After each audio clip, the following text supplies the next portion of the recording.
जय श्री कृष्णा। आइए सुनते हैं ज्येष्ठ मास के दूसरे दिन सुंदरकांड का दूसरा अध्याय, हनुमान जी का लंका में प्रवेश। 400 योजन अलंघनीय समुद्र को लांघकर महाबली हनुमान जी त्रिकुट नामक पर्वत के शिखर पर स्वस्थ भाव से खड़े हो गए। कपिश्रेष्ठ ने वहां सरल चीड़, कनेर, खिले हुए खजूर, प्रियाल या चिरौजी, मुचुलिन, जंबीरी या नींबू, कुटज, केतक या केवड़े, सुगंधपूर्ण प्रियंगू या पिप्पली, नीप, कदम या अशोक, छितवन, अशन, कोविदार तथा खिले हुए करबीर भी देखे। फूलों के भार से लदे हुए तथा मुकुलित अधखिले बहुत से वृक्ष भी उन्हें दृष्टिगोचर हुए, जिनकी डालियां झूम रही थी और जिन पर नाना प्रकार के पक्षी कलरव कर रहे थे।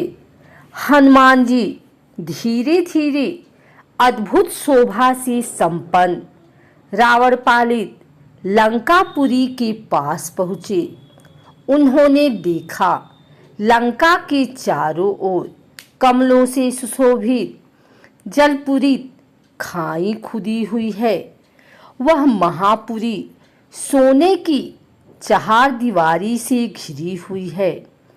श्वेत रंग की ऊंची ऊंची सड़कें उस पुरी को सब ओर से घिरे हुए थी।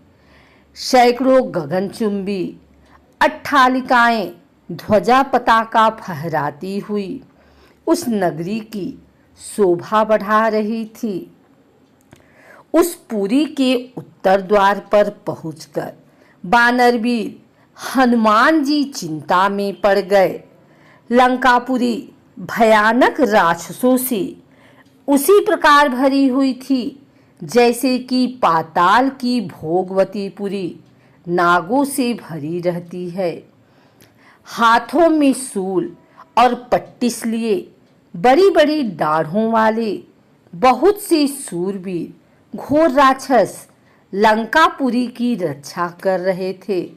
नगर की इस भारी सुरक्षा, उसके चारों ओर समुद्र की खाई और रावण जैसे भयंकर शत्रु को देखकर हनुमान जी विचार करने लगे कि यदि बानर वहां तक आ जाएं तो भी वे व्यर्थ ही सिद्ध होंगे, क्योंकि युद्ध द्वारा देवता भी लंका पर विजय नहीं पा सकते।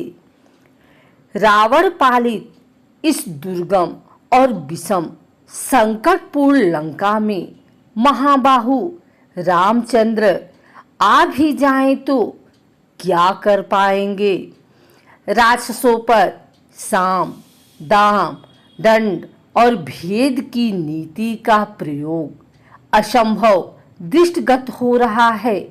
यहाँ तो केवल 4 वेगशाली बानरों अर्थात बाली पुत्र अंगद, नील, मेरी और बुद्धिमान राजा सुग्रीव की ही पहुंच हो सकती है।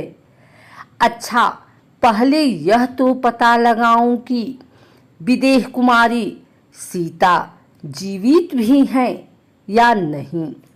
जनक किशोरी का दर्शन करने के पश्चात ही मैं इस विषय में कोई विचार करूंगा। उन्होंने सोचा कि मैं इस रूप से राक्षसों की इस नगरी में प्रवेश नहीं कर सकता, क्योंकि बहुत से क्रूर और बलवान राक्षस इसकी रक्षा कर रहे हैं।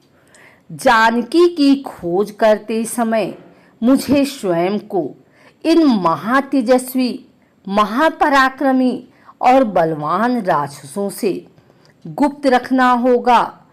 अतः मुझे रात्रि के समय ही नगर में प्रवेश करना चाहिए और सीता का अन्वेषण का यह समयोचित कार्य करने के लिए ऐसे रूप का आश्रय लेना चाहिए जो आँख से देखा ना जा सके, मात्र कार्य से ही यह अनुमान हो कि कोई आया था।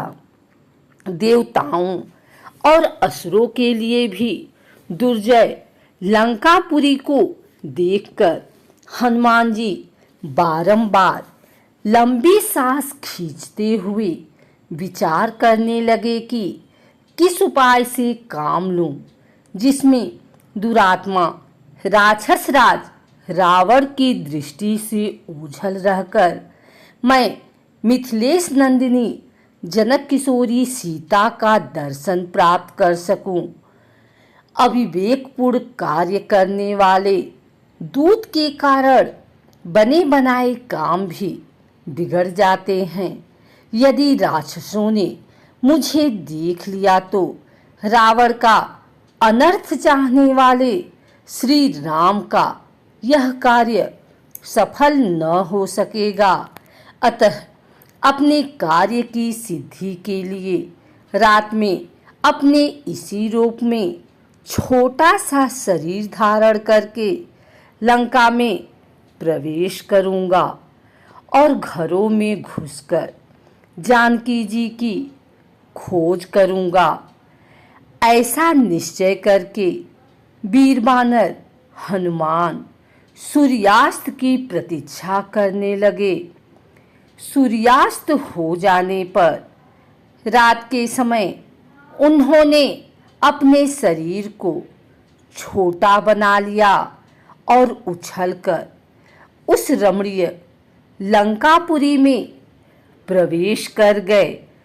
प्रवेश करने के बाद उन्होंने सबसे पहले राम नाम की गूंज सुनी और वे मन ही मन सोचने लगे कि इस राक्षस नगरी में ऐसा कौन सा राम भक्त है जो कि इतनी रात्रि में राम नाम जप कर रहा है।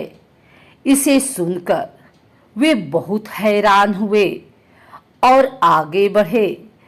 आगे बढ़ने के बाद उन्होंने देखा कि रावण का भाई विभीषण अपने महल में बैठकर राम नाम का जप कर रहा है। अगर आपको हमारी वीडियो अच्छी लगी हो तो इसे लाइक करें, कमेंट करें, शेयर करें।